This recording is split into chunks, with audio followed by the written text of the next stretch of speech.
Let me know if you are able to see my screen and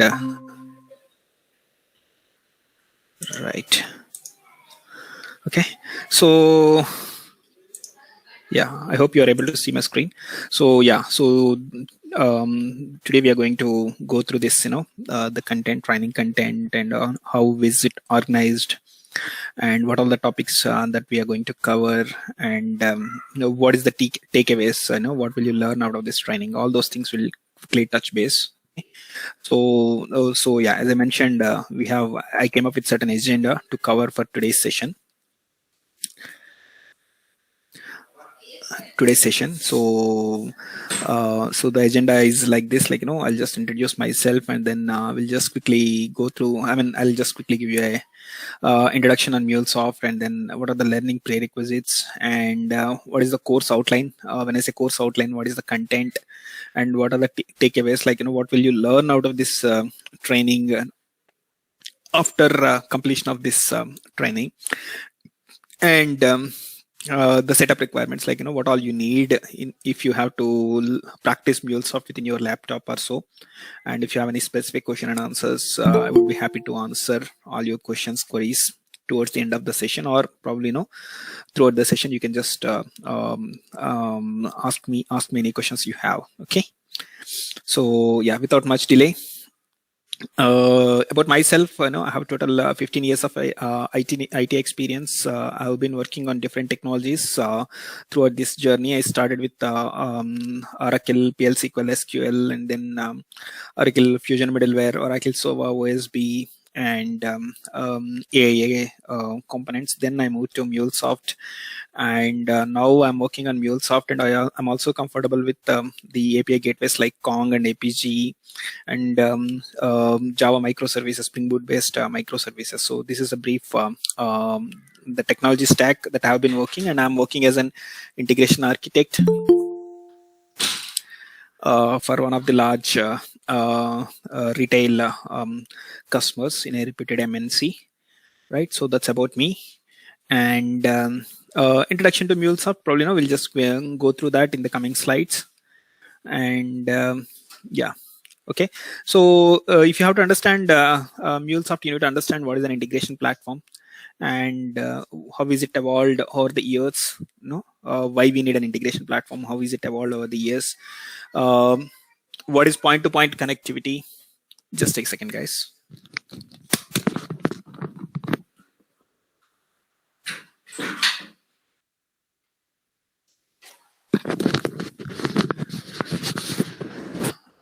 So what is the point-to-point connectivity in the integration, and what is ESB?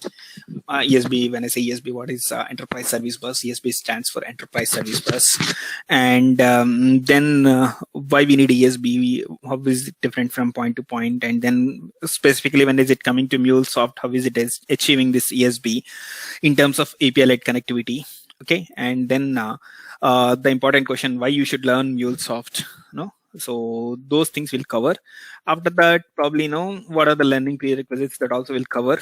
Okay, if you have to learn MuleSoft, what all you need, that also will cover. And course outline. Okay, so to proceed further, I hope I'm audible, guys. If not, let me know. Okay, right.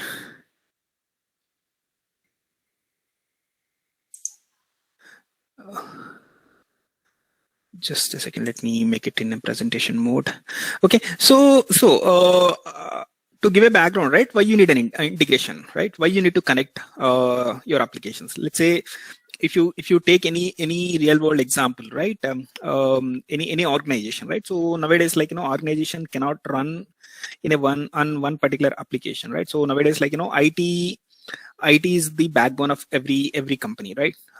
So if you take any typical probably Amazon, Big Basket, or in banking, HDFC Bank, SBI, right? So if you go everywhere, you need IT, right? So when you see IT as a landscape, right? So you have so many applications, right? You need some kind of databases to store the data, and why database and all, that's a different story altogether. Let's not get into that. But you need some kind of database. You need some kind of front end applications, right? And then you need what do you call, some kind of packaged applications, like ERP based packaged applications, right? Because if you're into supply chain or finance, right, you need different packaged applications like Salesforce or SAP or maybe Oracle Fusion hits Fusion apps, or there are so many applications, right, in the market, right? So what I'm trying to say, for any given typical organization, right, so there are so many applications, okay, and the requirement is either you should have the capabilities to connect all your applications within your organization or across the organization, right? So let's say you have I'll quickly take you through one of the real-time examples so that you'll understand, okay? So you see, right, I think you must be aware, right, likes of Make My Trip or IRCTC or Redbus, right? So these are all I'm just taking it a kind of real-time example so that you can correlate with why you need an integration, okay? So when you are trying to book air tickets or flight tickets or bus tickets, right, or train tickets, right, so you will there is one website, right, wherein you need you go there and then you try to search, you give certain query criteria like from date to date, from destination to destination, and so on and so forth, all those things, right? So what eventually will happen, it will render all the details from various airlines out there in the market, okay? So accordingly you choose your comfortable thing and you go on booking. So eventually what happens, Make My Trip is running, let's assume that it is running on a Java application, and Air India is just to correlate, right, it's not exactly same, okay? And Air India is running on a .NET application, Vistara is running on a different application, right? So what I'm trying to say, over the years, every all these companies have their IT landscape built on different technology stack, okay? So each application, when you say the technology stack, like if you're a .NET developer, you may not be able to understand what is Java code, right? So you need some certain skill set, right? Likewise, like PL SQL, if you're PL SQL, there are like NoSQL databases are there, and then RDBMS based applications are there. So what I'm trying to say, like there are wide variety of technologies available out there in the market, and you choose based on your need. Like if you're developing a front-end application, you choose one technology, but if you're choosing a back-end application, it's a different technology, right? So what best we can do, irrespective of your Java or .NET, right? So we still should be able to connect to all these applications. So how you can do that? Either you can write a code within your application, right? This guy, like Make My Trip guys, like will try to connect to these systems, okay? So how they do and all, we'll get into that, okay? That's not the scope of this demo at this moment, but yeah, definitely we'll get into that, okay? So what I'm trying to say, just imagine that Air India, you are in a position to connect, and Vistar also, they gave one application wherein you can do an interaction with their applications, right? So eventually you write your own application, okay, and start connecting to all these applications, and finally you built one beautiful front-end application which is allowing you to do the flight tickets, okay? On top of it, you need a payment gateway, right? So payment gateway, like there are a number of ways to do a payment, like credit card. I hope you are able to correlate, right? Credit card or UPI based, or maybe net banking, right? So on and so forth, right? So your Make My Trip has to collaborate with all those applications, okay, and finally give you a final front-end application which will give you the desired result. Backend, what is happening? It is trying to interact with all these applications in real time. Keep that in mind, okay?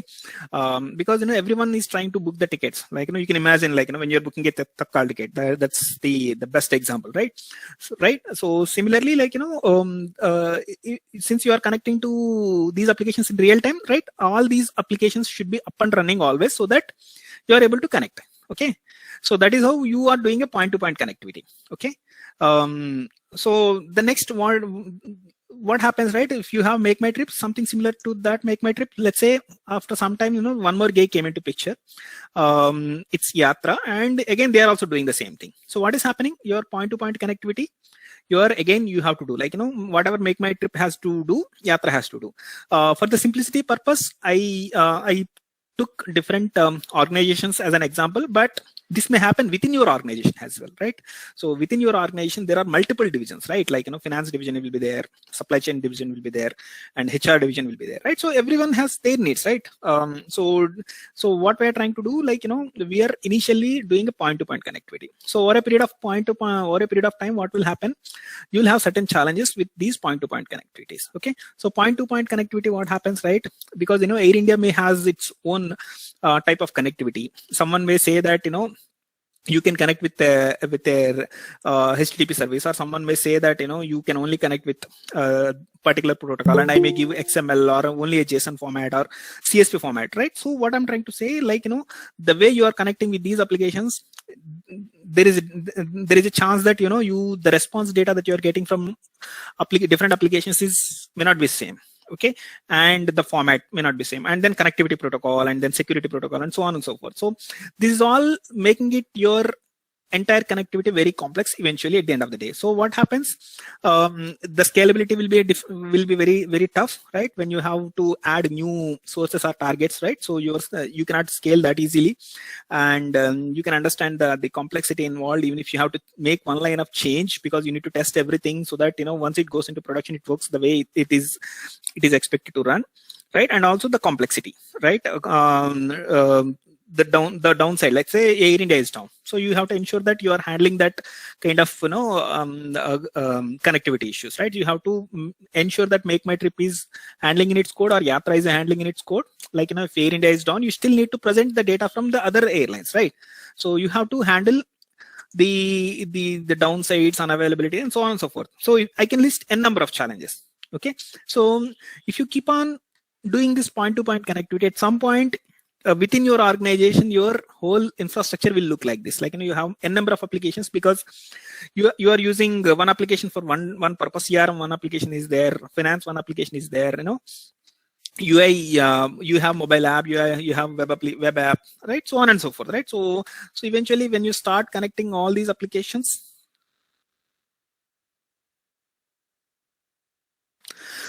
you have so much of connectivity across these applications, and then eventually it will be very, very difficult for you to handle all these integrations, right? So these are all integrations eventually, but as a IT team, right, you cannot. It's very difficult for you to trace, right, what is going in and going out, and when at what time the applications are up and down. There are so many challenges. So to answer those, as a alternative to that kind of point-to-point connectivity, there is something called as enterprise service bus that has evolved. And then what we are trying to do between source and target systems, instead of allowing these applications to connect one-to-one, right? What we are trying to do, we put something called as enterprise service bus, which is connecting to these target services, and then source system has to connect to ESP. So what happens, like, if you have 4 target applications, Make My Trip need not connect to 4 applications. Okay, it has to connect to only ESP. Same thing with Yatra, right? But ESP takes care of connecting to these applications. So whatever I have mentioned, right, different response data and different data formats and all, everything will be handled by ESB, and ESB gives a unified response whoever is connecting to it. Okay, so in a way, what we are trying to do, the effect of the target technology landscape, we are any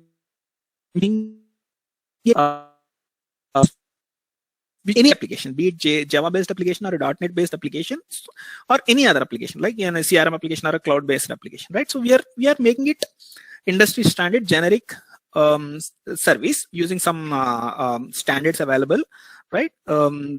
Because there are standards already set by the industry if you have to write APIs. So using that standards, we will write generic applications so that you are making the life of Make My Trip or Yatra easy, so that they don't bother about the connectivity to these individual applications and all. So the finally it becomes like this. ESB will replace the point-to-point connectivities, and then finally you'll have your source systems connecting to your ESB, which is a kind of middle layer, and then finally your ESB will to these applications, which are your point. Now, how Mule is helping this ESB, or why you need to learn ESB. Probably we'll just get into that part. Okay, right? So as I said, just keep that in mind that we'll be using Mulesoft or Mule ESB, both names interchangeably, because Mulesoft is the company name, but you can call it as Mulesoft or Mule ESB when you are doing the development or maybe any when you are preparing yourself. You should not get confused with the terms between Mulesoft and Mule ESB. Okay, so it's just a Mulesoft provides a ESB which you are calling it as Mule ESB, as simple as that. Okay, so it is resolving your point-to-point complex the complexities involved in point-to-point integration. Okay, and how is it? And eventually it is an ESB, right? So how this is allowing us to develop this ESB based application? It has set certain standards or principles when you are doing this kind of ESB based integrations. Like there are a couple of things, which is one is application network and one is API led connectivity. So Mule enforces or advocates to use the concepts of application network and API led connectivity, so that you can build a beautiful ESB application, you are eliminating this kind of point-to-point integrations, connectivities. Okay, and on top of it, right, so Mule always says that you do a design first before you doing a actual implementation.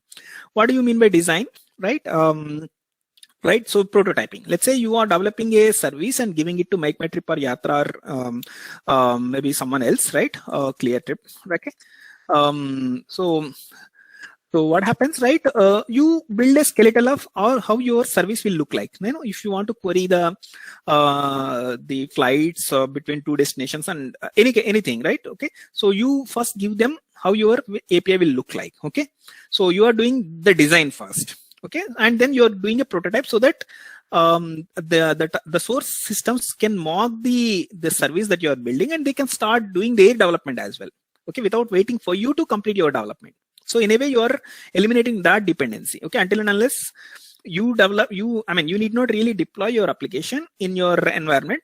And before that itself, you are giving some kind of design. Okay, and then giving it to the source system so that they can start consuming that, and then it may not give you the actual desired result, but it will give you a mock response. So you are doing a mocking of your APIs. Okay, so yeah, one more thing, keep that in mind, that when you do any kind of API, when you are using ESBs, right, you will be eventually developing APIs, okay, or maybe web services. Okay, those things we will get into.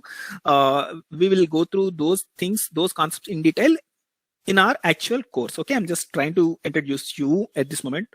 Okay, so what I'm trying to say, like, we have something called as design first approach. After that, the next important thing is Mulesoft offers full lifecycle management. Okay, so when I say full lifecycle management, right, so what all things you need the capabilities of designing an application and building an application, deploying and monitoring, right? So all these things you will be able to do using Mulesoft. For that matter, you'll be able to do with any other tool, but Mule has its own advantages that we will cover in the actual training sessions. Okay, so it is like one of the leaders in doing the full lifecycle management.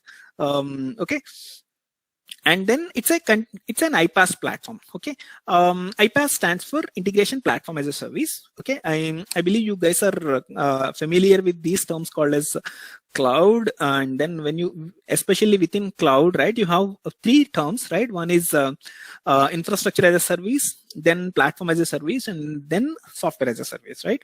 I may not be able to get into those details individually, but just to give a quick example, right? Software as a service, right, like ServiceNow or Salesforce, right? Workday, NetSuite, all these are software as a service. Okay, you don't know the underlying implementation, you're just using you're consuming the application as is. Okay, that is software as a service. But if you just get the infrastructure, that is your infrastructure service. Like, you'll ask for certain RAM and then certain CPU and all. So what I'm trying to say, like, there are multiple vendors out there in the market, like likes of AWS, Google Cloud, Azure, so on and so forth, right? So each offers the cloud offerings, cloud subscription in different varieties. Okay, so for that matter, Mulesoft stands in the middle of the chain, right? it is a platform as a service. Okay, platform as a service means you just need to deploy your application, and then you can run it. Okay, so and then it is integration platform as a service. Okay, so for that purpose, it is giving you something called as a cloud-based offering that we are calling as Anypoint Platform or Cloud Hub. Both are same only. Okay, so using this Anypoint platform, whatever we have mentioned, like design first approach or all these things, we can be able to do. And then on top of it, right, you have multiple deployment options, because that is really critical, right? So let's say you have written an application in Mulesoft, okay, or you have developed an API and and using the ESB principles, but eventually you need to deploy somewhere, right? So to run and then connect between the actual applications, right? So in that case, you should have the capability of deploying to wherever you want, right? So it offers multiple varieties, like one is your Cloud Hub, which is the again Mulesoft provided complete platform as a service. There you can run and deploy your applications, or something like if you have an AWS or Google Cloud or Azure subscription, you can deploy there itself with the RTF runtime fabric, using runtime fabric, and then or even you within your data center, within your on-prem data centers, you can deploy, or completely you can have a complete private cloud edition. There also you can deploy. So it is giving us multiple options to deploy your application based on your requirement. Okay, so your architect will decide where to deploy your application. Okay, let's say your source and target systems mostly are lying in your are on cloud, right? Then it makes sense to deploy to Cloud Hub. Okay, or else if you already have a subscription to AWS, and then within AWS you have EC2 instances, there you can directly deploy using this concept called RTF. Okay, so it depends, right? Okay, eventually that will be decided by your architect team. Okay, but still what I'm trying to say, Mule will give you all different possible options so that you can run your applications always. Okay, and then there is Mulesoft. Why you need to learn? Because it's a Salesforce product. Okay, because wherever you see Salesforce, you can obviously, there are high chances that Mulesoft will also be used within your organization. And on top of it, it's the leader in Gartner Magic Quadrant. Okay, there is an independent research firm called Gartner, which it does the evaluation of all different ESB products out there in the market. Okay, and then finally it will publish. Okay, it's an independent research firm. It has nothing to do with Mulesoft or Oracle or SAP or IBM. Okay, it does its own evaluation by reaching out to the various people using these products, and then finally it comes up with its own with its own report every year annually. Like I can quickly show you what is that. What does it mean eventually? Okay, so this is last year's report. If you see this report, right, this is provided by Gartner, and you see the challengers, niche players, visionaries, and leaders. Okay, it divides various vendors out there in the market, and then it tries to split them across one of the 4 quadrant. Okay, if you see, right, Workato, Mulesoft, SAP, Oracle, Informatica, Boomi, TIBCO, Microsoft, these are all leaders, and a few are like challengers, few are like visionaries, right? Based on their they will give the strengths and cautions and everything, weaknesses and all. Okay, pricing and all the details. So what happens when any enterprise wants to purchase a integration product, it generally refers to these kind of reports. Okay, and again, you can see that, right, there are 2 things, one is full life cycle management and one is the API management. Okay, but yeah, so there are different ways, categories how Gartner does its research, but in those 2 things, Mulesoft is always a leader. Okay, so that is one of the reason why most of the organizations are nowadays trying to implement their integration within Mulesoft landscape, using the Mulesoft landscape, right? And where is my presentation? I'm sorry. Yeah, right. And then every year, right, the integration market is growing rapidly, just because you are there are few concepts like IoTs coming into picture, digital, like everyone has to have their own apps, right? Even like the likes of Jeptos, now you can order the products within 10 minutes, right? So Amazon's, Flipkart's, right? All these things you need lots of web services, real-time web services that are always up and running, and then microservices, and then open banking, open insurance. There are lots of concepts evolving, even like autonomous cars, right? All these needs huge amount of APIs. Okay, and that is why there is always market for any ESB product. Okay, it's just a matter of time that who will seize that market. Okay, today Mulesoft is doing that job, as simple as that. Okay, now in my previous slide I introduced you to two terms. One is application network and one is API-led connectivity.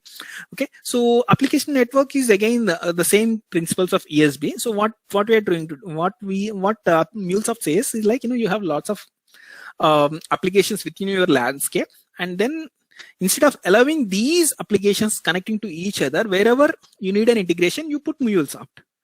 Okay, so let's say if Salesforce wants to connect to any other applications, right? You don't see any direct connectivity, right? So you build APIs on top of your Salesforce application within Mulesoft and deploy to your Cloud Hub, so that anyone wants to use those Salesforce based integration application, you can simply connect to Mulesoft application. So that way you are eliminating Salesforce direct connectivity, because tomorrow Salesforce is replaced by something else, right? So you need not make the changes within your source systems, right? You just need to change the code in only one place, right? So that is how you are trying to eliminate these kind of issues when you are replacing your source application or target applications, or maybe you are adding new applications, right? So it has certain principles. It follows certain principles, like it resolves the point-to-point integration complexities, and then as I said, right, you have systems and then integration across these systems, and then plug in and plug out. You can easily plug in and plug out new applications, right? And then you can design, deploy, manage, and secure APIs using Mulesoft, because Mulesoft offers you the capabilities, all these capabilities, right? So you can do all those things, and then you can reuse the existing APIs if you have more applications, right? So sometimes what happens, right, instead of connecting to one Mule application, you may have to connect to multiple Mule applications, right? So that kind of scenarios will be there in real time. Okay, so you can still very well do that using this concept called application network. And next is API-led connectivity. What API-led connectivity, right? So you have in my previous picture, right, you have source and target system. So what we are trying to do within ESB, how we are developing this whole connectivity, because you need a connectivity. If you need one service, right, within Mulesoft or ESB, to ensure that you are connecting to both Air India and then you are connecting to Make My Trip. So how you are doing? You are following the principles of API-led connectivity within Mulesoft. Let's say you have an web API, web app based API, and then you are doing order status or order history, right? So you have like all your source target systems at the bottom, and then your source application on the top, right? So today you have web application, and then tomorrow you have mobile app, right? Instead of writing your new API, right, you're still reusing this your order status API or order history API. So what you're trying to do, you're reusing the existing APIs, right? So using API-led connectivity, what we are trying to do, we are, instead of doing one API, instead of developing one API, we are dividing into multiple layers.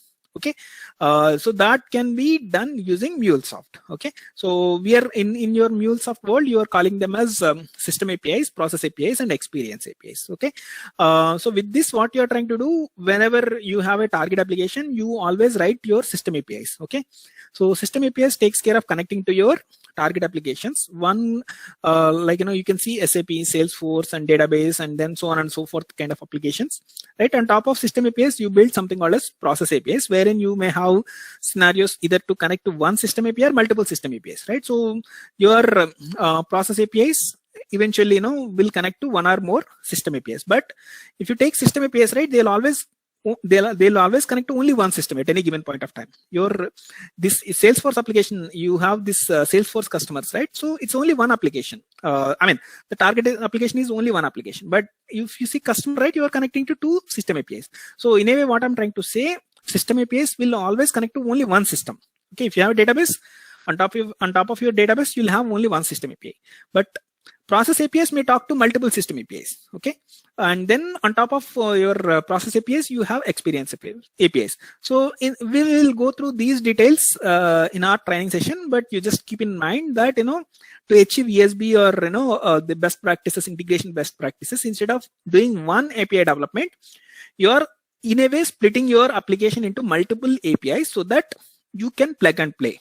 Okay, you are trying to achieve the concept of reusability. Okay, so that is where, you know, you are using API-led connectivity, and this will give you a detailed picture, right? You have source systems on top, you have the target system at the bottom, and you have kept, like, you know, from bottom to top, like system APIs, on top of it process APIs and experience APIs. Now who owns this? The development of your system API. So we can organize within an organization how you want to do it, development of your whole application integration. Okay, there is something called a C4E, Center for Enablement. Okay, so they will develop some common utilities or whatever required, you know, as a standard, and this will enforce. C4E will tell us the practices to do this development, and on top of it, you have different teams, like, you know, actual application development team will take care of, you know, experience APIs. And then your line of business will take care of one particular group of APIs, central IT. So in a way, what we are trying to do, we are distributing this whole chain of integration across multiple applications. Okay, so it's up to the business whether they want to use this approach or not. But Mulesoft says that, you know, if you have to achieve the highest standard of, you know, integration and then reusability, whatever the concepts we talked about, right? Reusability, eliminating the point-to-point connectivity, resiliency, fault tolerance, all these things, right? If you have to avoid, if you have to achieve, you should practice such an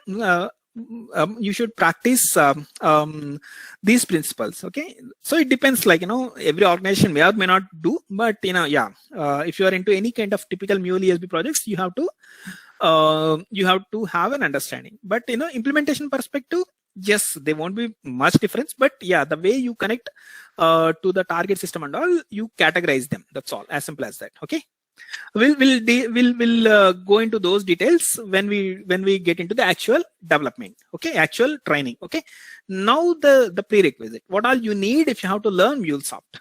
Okay, so because, you know, I see people around, you know, 5 or 6, I don't know the background of you, but, you know, yeah, so what all you need if you have to learn Mulesoft, a basic understanding of XML, CSV, JSON is good enough. And if you are comfortable with HTTP, REST, SOAP, JMS, JDBC, all these things, if you are comfortable, then it's like, you know, it's really good. Because, you know, as I said, right, we are standardizing, right? We are neutralizing the applications specific technologies, right? So we have to follow certain standards, right? If you are developing APIs, right, you have to follow certain standards, which are like, you know, protocols, like, you know, HTTP transfer protocol, and then REST protocol, SOAP protocol.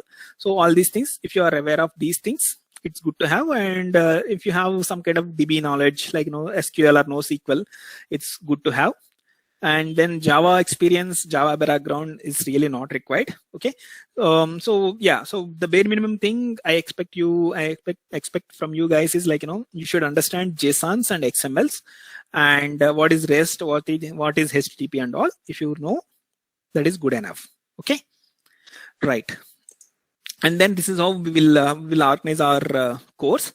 Okay, throughout this course, like, you know, we'll go through all these concepts, like, you know, we'll just give an introduction to any platform, and then I talked about design first approach, right? So we will design the APIs. So when we design the APIs, we will use something called as RAML. I'm just introducing you. I may not be able to go into details at this moment, but yeah, we'll use something called as RAML. It's a specification language wherein you can specify your API, how your API will look like and all, and you can share it with your partner so that they can start mocking your URL. I mean, you will give a mock URL to them, and they start consuming that, and then they start developing their applications as well, because they have to integrate, right? So there are two ways. One is RAML and one is OAS, but we'll use RAMLs in Mulesoft. Okay, and then build API, you use something called as Anypoint Studio. Studio will build the APIs using Anypoint Studio and then deploy an API, right? Anypoint platform. I talked about multiple deployment options, but yeah, we'll deploy to Anypoint platform, which is the Cloud Hub, which is the Mulesoft provided cloud subscription, I would say. Our Mulesoft provided cloud, that's all. Okay. And then we don't know, I mean, they maybe, I think they are using AWS behind the scenes, but we need not know any AWS and all. You just need to know how to deploy applications and all. Okay. And then these are all like, when you build the application, right? So what all things you need, accessing the and modifying the Mule message, structuring the Mule applications, consuming the web services, handling and controlling message flows. All these things are your typical Mule concepts wherein you try to develop your Mule APIs, because eventually, right, you have to have some kind of logic within your API to connect to, be it a database or a SaaS based application or a Java based application, right? So you should have some kind of tools, or maybe I would say the components within Mulesoft. Okay, within the Anypoint Studio, we'll try to see these things. And Anypoint Studio, again, it's a kind of Eclipse based Eclipse. If you are comfortable with Eclipse, I think you will be able to understand Anypoint Studio. But that's okay. We'll go into that. It's an Eclipse plugin, I would say. Okay. And then we'll see some advanced concepts like, these concepts like, really required for a CI/CD, like, because, nowadays, like, you have DevOps and CI/CD, right? So that's why we will go through these concepts like, GitHub, right? We'll use it for code repo management, and Jenkins you use for automated deployment. You know, right? Why you need an automated deployment instead of manual deployment. And then how to package the applications. We'll use something called as Maven. It's again an industry standard build and deployment tool, right? So we'll use Maven, and then we'll use GitHub, Jenkins, and all to understand the DevOps and CI/CD journey within Mulesoft. Okay, so I have a separate document for that. I think we'll be able to share this to you. So I mean, I think in a way I've covered like, target audience, and then Mulesoft and prerequisites, right? We'll just come to this, but yeah, course content, right? So this is the elaborated course content, here I just write it. I have mentioned, in the interest of time, I may not be able to get into the each and every component, every line of this Mule content, but yeah, I can be able to share. And then once we start, probably I will explain in detail. Once we start the actual training session, we will get into these details. I think you, in a way, you are now having an idea, right? What is ESB? How is it evolved? And building blocks of Mulesoft. I don't think we covered Mulesoft building blocks, but we will cover that. And then I think C4E 3-layered architecture, this we have covered. But yeah, what I'm saying, I just gave a high level overview, but we will again cover these concepts in detail as part of our actual training. Okay, so you have I think 6, 7, 8, 9, 10, 11, 12. Yeah, around 16. I think I have broken it further. Okay, I have organized it into further things, because I like continue the last concepts, like yeah, even you have something called as M unit, where you can do an automated testing every time you make a change, right? You need not you have some kind of automation testing which will tell you that your code is working as expected, right? So all these things, like we have some Kafka based applications, SaaS connectors, Kafka based connectivity, SaaS connectors. So yeah, right. So I have captured these things, and yeah, you will understand Git concepts. I may not be able to get into the Git, because Git itself is a complete a topic, and even Jenkins is also a complete topic, but I'll be able to help you guys how you can use Git, bare minimum Git commands when you're checking out the code, because we can't keep the code local, right? So we need some kind of source code management tools, right? So Git and I think SVN are the popular tools, and nowadays I have seen Git being used very widely, and then Jenkins, and then I mean any DevOps, right? You definitely come across Jenkins. and then Kafka. Kafka is a kind of streaming application and typical JMS, right? So PubSub model, event-driven architecture, right? We need Kafka JMS kind of integration. So we'll cover those things, okay? And Salesforce, yeah, because Salesforce is again a typical use case, because you will be most of the times you'll have integrations with Salesforce or some or other SaaS based applications. Okay, so yeah, this is the detailed what do you call the course content that we are going to cover in our training session for the next probably 5 to 6 weeks, depending on the comfort and the pace, right? It depends, like if the people are comfortable with the certain concepts, like basic concepts, then we can fast track this course, or else probably we have to go in detail, like for the basic concepts as well. Okay, right? So yeah, I would say every concept is critical. Okay, right from designing APIs, you need to understand how you can do the designing and all, why you want to do the design first, and then building APIs, and then debugging, because you have to do the debugging and troubleshooting, right? Data view transformation, this is again very critical, because you have to always transform the data, right? In our previous example, right, we are getting the data from multiple airline systems, and you are doing a kind of transformation so that you are giving a unified response back, right? So that's where you need some kind of data web transformations, right? Again, when you say the data view transformation, you should have the capability to convert the data from one format to another format. Okay, it's not I think it's flat. Okay. So XML, JSON, CSV, so on and so forth. There are so many things. Okay, so there are advanced concepts also. I don't want to get into the details and confuse you guys, but yeah, we'll use Anypoint Studio extensively to cover these the fundamental building blocks of your Mule applications. Okay, so this is how we are going to deal. And then processing records, I think we can even do the ETL processing kind of things as well within Mulesoft also. So that way we will cover this as well. Okay, so in a way that's the course outline. And then what all you need, you just need a good laptop with some kind of 16 GB RAM, and then latest processor, be it i5 or 10th generation or 11th generation processor, and you should just have one JDK installed, and then you need to install Anypoint Studio. As I mentioned, it's a kind of Eclipse based development platform wherein you can do the API development. And then you have this cloud offering, right? Anypoint Mulesoft cloud offering, right? You can create a trial account for 30 days and you can use Anypoint platform. There are certain limitations, but that's okay. I think for our practice purposes, we should still be able to do our practice using this Anypoint platform. And then Postman, typical Postman, or advanced REST client, or SOAP UI, right? Whatever you are comfortable, because you want to test your API, right, before you give it to your source systems, right? So that's all you need. And then the takeaways from this session, you'll be able to understand what is Mulesoft and Anypoint platform, and then you'll be able to do the designing, developing, test, and deploy the Mulesoft APIs, and some kind of guidance in doing this MCT certification, Mule Certified Developer. That is the starting certification that will be able to help you guys.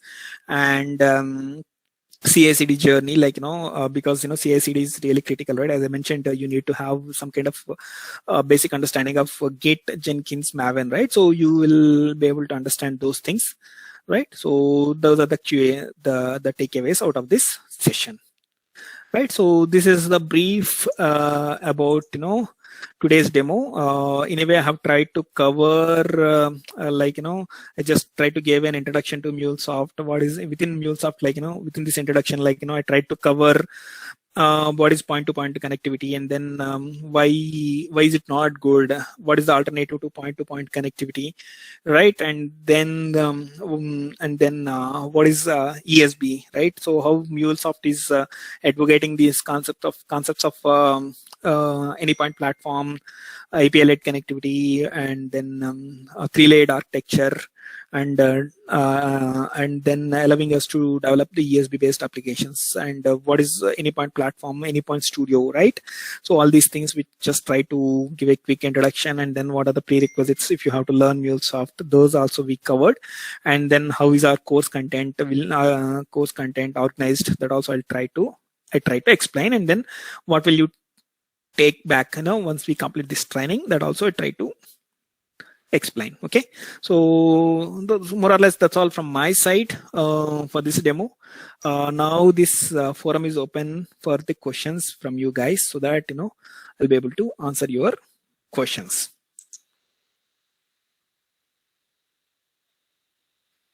Yeah, you can ask. You'll feel free to ask any questions that you have in your mind. Hello.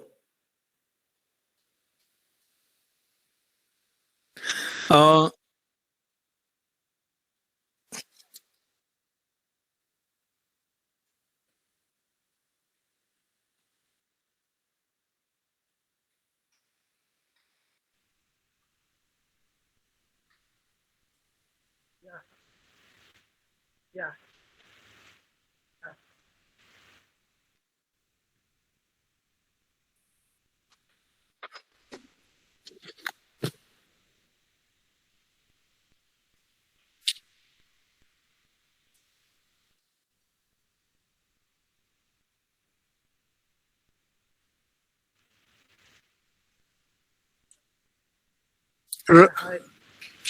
Hi. This is Ramakrishna. Yeah. What was the difference between RTF application and Hey, your voice is low, Ramakrishna. Can you be a bit louder? Hi. Now it is okay. Yeah. Yeah. What was the main difference between RTF application and cloud application? Okay, so as I said, right, MuleSoft is allowing your APIs to deploy wherever you want, right? Eventually, you have to decide where you want to deploy, right? So if you have to deploy Cloud Hub, you need to purchase the Cloud Hub licenses. Like MuleSoft allows you to purchase the license. So you have to decide how many APIs you have within your landscape, right? Let's say you have 10 APIs, right? So 10 APIs across 3 environments: dev, UAT, production. This is the typical structure, right? So you'll have multiple environments, right? Initially, you'll be doing the development in a development environment, and then you have to deploy to SIT or UAT, and then finally you deploy to production.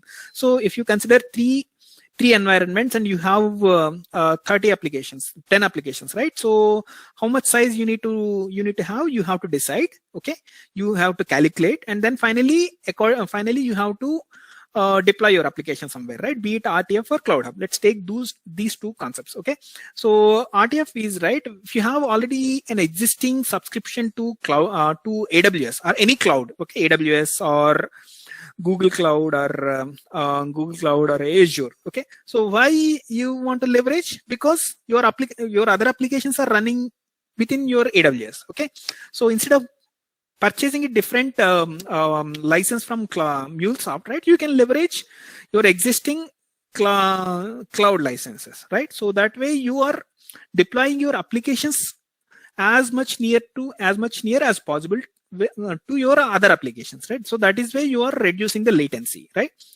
So it's all about the latency, because when you have other applications running in your cloud in AWS, then it makes sense to use RTF, right? If you don't have any applications running in AWS or anything, and you are simply connecting to Salesforce, NetSuite, these kind of SaaS based applications, then Cloud Hub makes sense, right?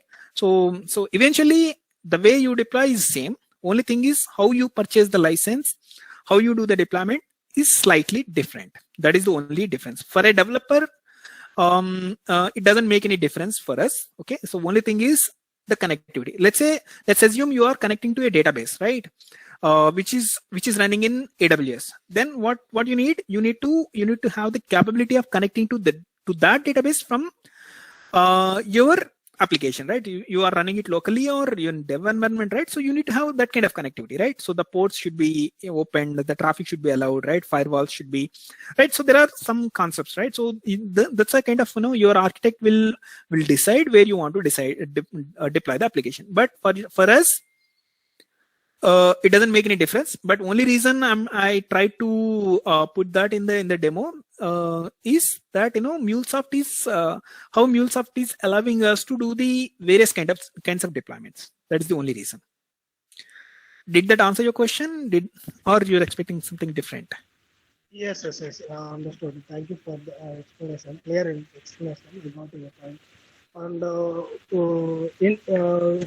what was the efficiency in between of two application two deployments? Sorry. What was the efficiency? Whether it in form of RTF application and cloud of application. See, okay. So, okay, there is something called SLA, right? For every application, right? So SLAs will be there, right?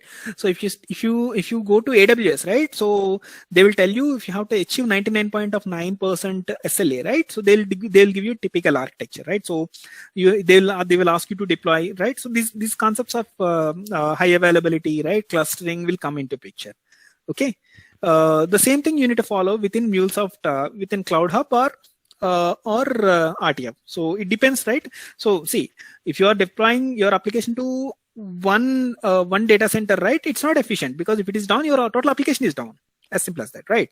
So you have to follow some principles of Cloud Hub. So generally what people do, right, what organizations do, right, in lower environment, they'll deploy to one cluster, one data center. Okay.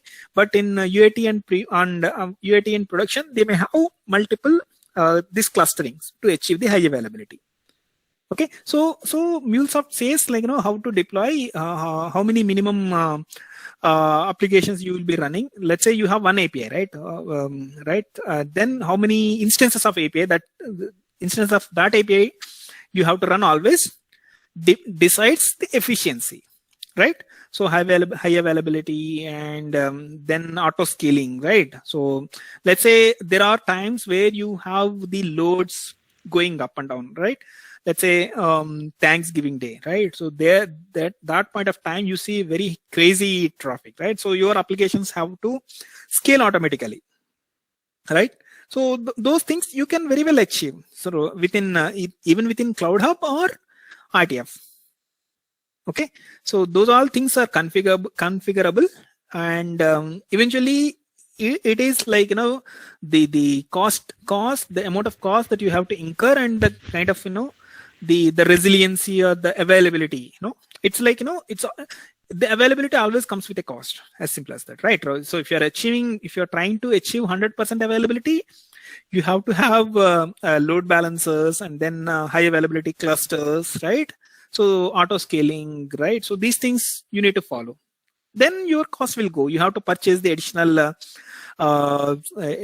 in Mule world, they call it as vCores, right? So vCores, you need to purchase additional vCores and then accordingly deploy your applications. Right? Did you get my explanation? Yes. Or? Yes, okay. Got it, right. Thank you. Yeah. So those things, Ramakrishna, I think if you are a senior, probably that makes sense. But if you're a typical developer, right, that all will be taken care by your enterprise architect or an integration architect, right? But yes, Mulesoft, as simple as that, like, it follows the same principles. Be it Mulesoft or any vendor out there in the market, they have to follow. Otherwise, you can't really sustain, right? Right? Okay, yeah. Understood. Okay, which deployment is more better? Sorry? Which deployment is more better? See, right, the answer is like, where is your applications running? Because, right, so when you are developing your any Mulesoft based application or any integration application, right, so you have to consider where is your source and target system, okay, and what kind of regulatory requirements you have. Let's say in certain countries, they may say that you can't host the data in cloud, okay. And certain domains like banking or this medical based things, right? If the data is sensitive, right, you can't deploy the applications to cloud. So eventually, right, what you need to consider, where is the weightage of your applications. Okay, if you have if you take your complete landscape of applications, and if you think that your workloads are mainly on cloud, right, then it makes sense to deploy to Cloud Hub. Otherwise, if you have, because you need to consider the latency. Okay, because Cloud Hub, don't assume that it is running next to your data center, right? So Cloud Hub, right, will be somewhere in the data centers, right? So AWS, right, if you understand the concept of AWS, right, they have the data centers in Singapore, US, and Europe and all. Okay, so you have to identify the nearest data center and then deploy there. Okay, so what I'm trying to say, that factor that decides where you need to run the applications will be your source and target systems. Where is your actual data lying? Okay, if you have your databases running within your data center, then obviously, right, you prefer to choose your own data center instead of deploying to Cloud Hub to reduce the latency. Okay, but if you have to leverage the Cloud Hub auto scaling, because again, there are restrictions between there are limitations across these deployment models. Okay, if you are on Cloud Hub, you have certain facilities, certain certain advantages over your on-prem deployment. Okay, because you can't easily scale, right?